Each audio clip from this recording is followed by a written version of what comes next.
Now, okay. So here's the interesting part here. So when the NHL signed, when they had a collective bargaining agreement that was signed after the 2003, 2004 lockout or whatever it was, or 04, 05, whatever it was, I don't think enough has been made, and there needs to be an entire podcast series on just how badly the stars of that era screwed the players that we're going to play 10, 15, 20 years from now.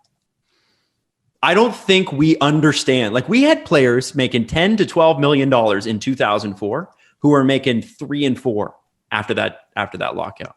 We just now have players making over 10, and we think that's crazy in most cases, except for Connor McDavid. Connor McDavid in the NHL, if the NHL continued the way it was going, Connor McDavid would have been like a $20 million player, and he would have been worth it. And it's crazy because I'm not sure if you're aware, the NHL players are in debt to the owners right now, $1.3 billion. I don't know what that means. Yeah. Remember Kipper came on and he explained escrow, and I was like, yeah, man, I get it. I didn't get it. So basically what they agreed to was a 50-50 split. And what that means is 50% of the revenue goes to the players, 50% of the revenue goes to the owners. That was the 50-50 split. The escrow is on top of taxes, something that is skimmed off of your paycheck every month. And the escrow can be 10%, it can be 20%, it can be 30%. It's agreed on beforehand. Skimmed off your paycheck that they hold on to until the end of the season to see how much money they have to pay the owners back to even out the 50-50 split. So they have to make sure, because, you know, you might be paying the players a certain amount of money, right? If at the end of the season, it's not a 50-50 split, the owners haven't gotten their fair share of the 50-50, then they need to claw back money from the players. So the escrow, in essence, keeps the money in a third pot that the owners can then draw upon if the 50-50 revenue split hasn't been hit. And what happened this year and last year during the bubbles and, you know, all the other restrictions with COVID is that the owners took a huge loss. Huge loss. Millions and millions and millions and millions and millions. Now, we can debate whether or not that's actually a good thing for them, because they're billionaires and they can hide assets in a money-losing team, which they can. Huge tax write-offs. Huge. Losing money just means you have to pay less taxes. Hint, Bingo. hint. It's Bingo. a good thing. You want to lose money. Like, the owners made out like bandits. Yeah, that makes sense. In the last two collective bargaining agreements. It's actually ridiculous. It's crazy. No one gets into this, but it's fucking crazy. So now the players got paid their salaries, but the owners lost a pile of money on paper, right? On paper. They lost a pile of money. So the players have to pay the owners back. And this is why the salary cap, which every time I bring this up, people get mad at me.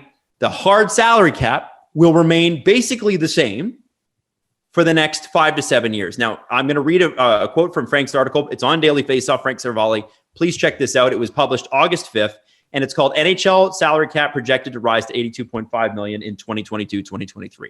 A rise in 2022-2023 would likely trigger the start of a lag formula, as agreed upon by the collective bargaining agreement negotiations between the NHL and the NHLPA in 2020.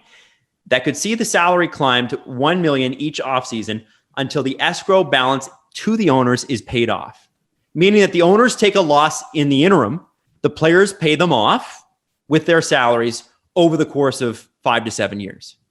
According to league sources, the NHL is projecting a hockey-related revenue of $4.8 billion for the upcoming season. Given that figure includes increased revenue from generated from 2 new U.S. rights deals, TNT and Warner, TNT, Warner, and of course Walt Disney with ESPN, plus the juice from a new Kraken club that would likely be in the top part of the revenue.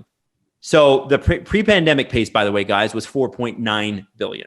So they're not expecting to make what they were making in 2019. And the new one's what, 4.8. So that's what they're expecting, a rebound to 2019 levels, but we're now 3 seasons away from that, right? They were expected to be much higher at this point. That's why the cap can't go up. In addition, sources say that the escrow balance owed by players to the owners is in the ballpark of $1 billion following last season, though the exact figure is still being computed following the final 2020 and 2021 accounting. According to a calculation run by Daily Faceoff, NHL players are projected to increase the balance owed to owners in the 21-22 season, not even begin to pay it off because the $4.8 billion in revenue in their projected salaries are likely to be significantly exceeding the allotment of 50-50. So here's the thing. I know that was a lot of technical jargon, but here's the number you need to know. For this to be a 50-50 split like they agreed upon, NHL player salaries are projected to be $2.9 billion in total this next season. Their 50-50 allotted share is $2.4 billion. You're like, well, 2.9, 2.4, that's $500 million. It's a lot of money. A lot of money. So that means, and Frank put together an incredible chart here. I highly suggest you check this out. 2021-22, which is what we're heading into, projected revenue is $4.8 billion. The ending escrow balance would be $1.3 billion. That's what you owe. And the players will have to pay this off probably until the 2024-25 season.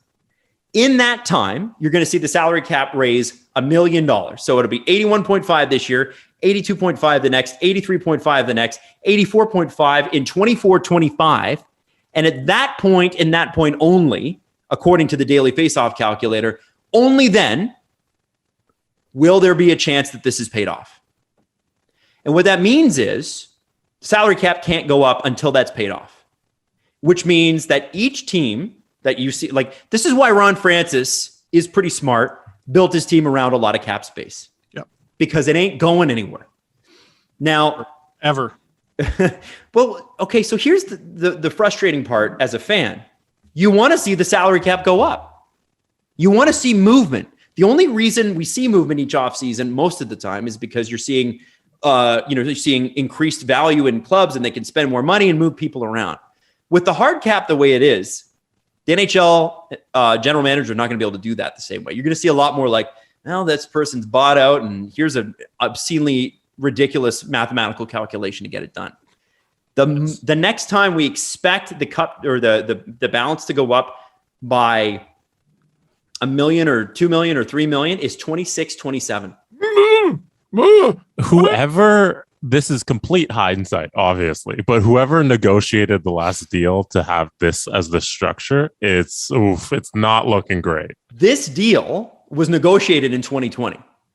This deal and before that, the foundation of this deal happened in the 04-05 lockout. Right. Gary Bettman said, we are not playing hockey until we get this deal. The owners won. The owners won. Yeah, the NHLPA it's the worst union in sports.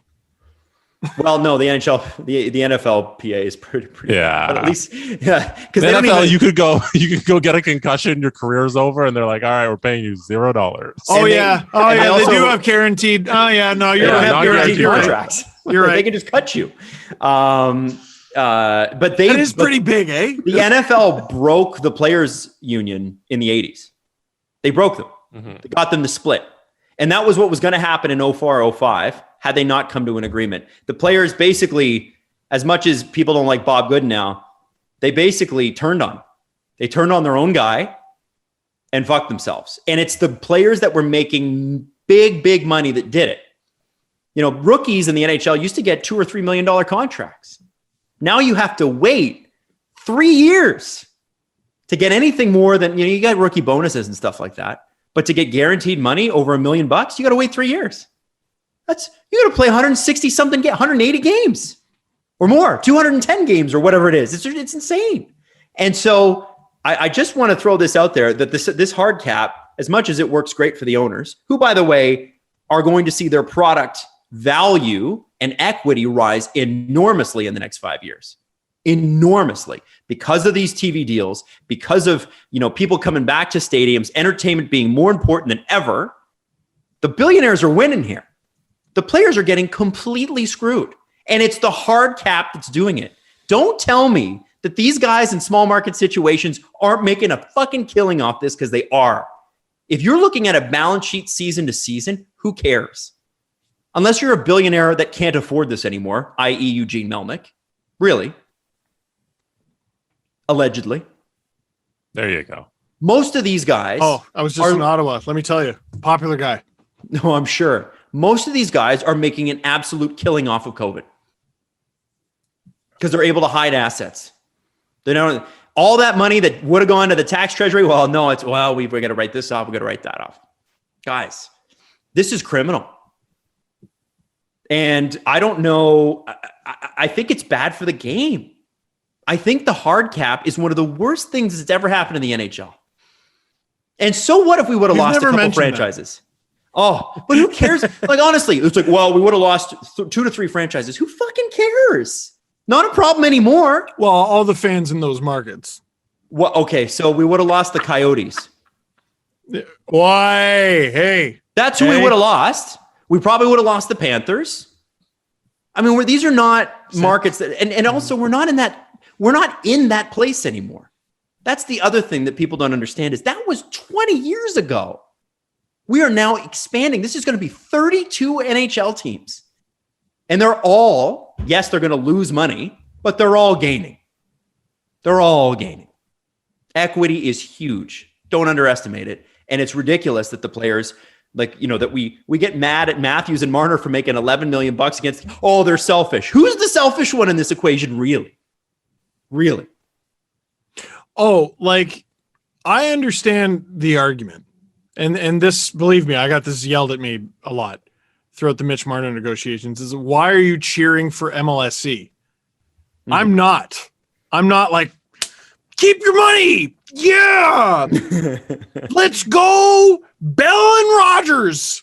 And let's go. Yeah. If only they had something break their way. Come on, Larry, Tannenbaum. I'm going to take out Toronto Maple Leafs and I'm going to get a custom made leaf that says Tannenbaum because that's who I'm really cheering for. It's not about that. I'd rather the individual get the money than the massive organization. But the reality is there's a salary cap. And if a guy eats up too much of it, it makes the team I cheer for bad. So that was the logic.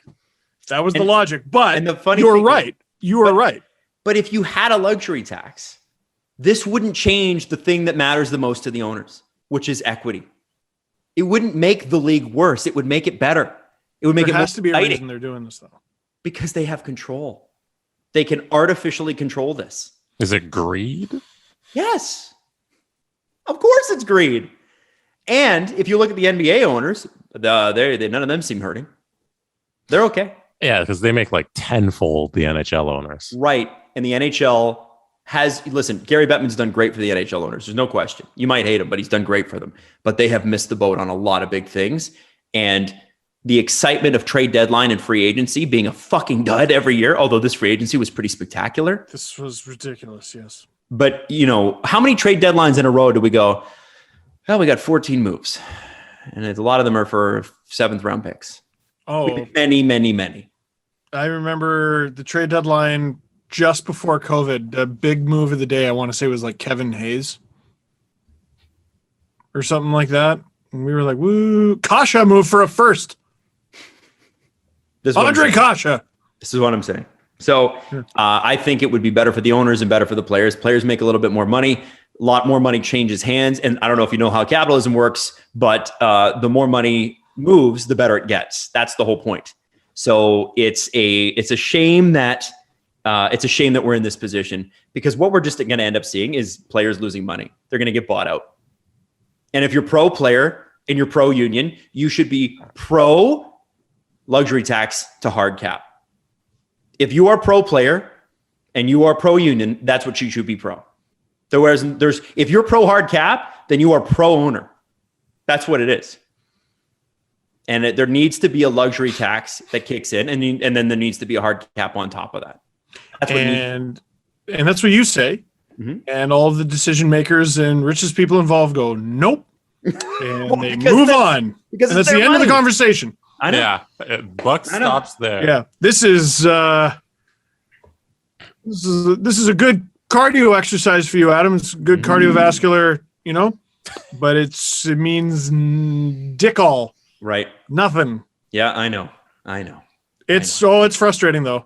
I know. Believe me, I yell about how I would make the Leafs better every year. I I know a fruitless argument when I see one. You do it after every game. Now, Here's what they need to do.